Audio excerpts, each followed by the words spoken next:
दिल्ली गुजरात बॉम्बे गोवा चाहे झांझा, जाए के बात जाई रोकब नए राजा। अरे दिल्ली गुजरात बॉम्बे गोवा चाहे झांझा, जाए के बात जाई रोकब नए राजा। अंतर मंतर जादू जंतर टोना कसिले,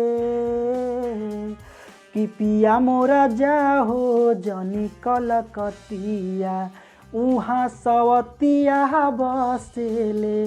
कि पिया मोरा जाहो जनी कलकतिया, उहाँ सवतिया बसेले।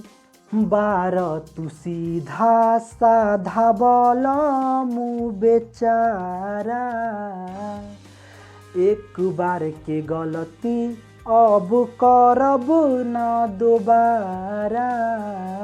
मौका पाके तोहारा में सट जाई हो, भर पाजा धके लिपट जाई हो।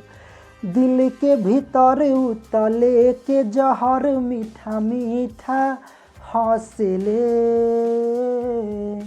कि पिया मोरा जाहो जनी कलकतिया, उहाँ सवतिया बसेले।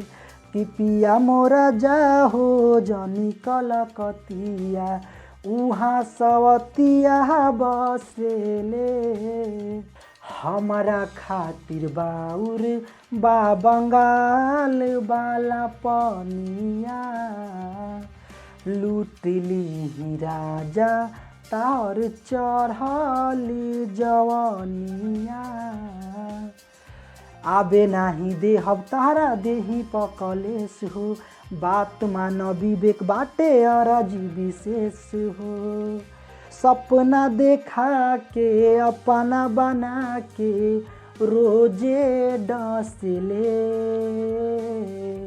कि पिया मोरा जाहो जनी कलकतिया, उहाँ सवतिया बसेले। कि पिया मोरा जाहो जनी कलकतिया, उहाँ सवतिया बसेले। दिल्ली गुजरात बॉम्बे गोवा चाहे झांझा, जाए के बात जाई रोकब नए राजा, रोकब नए राजा।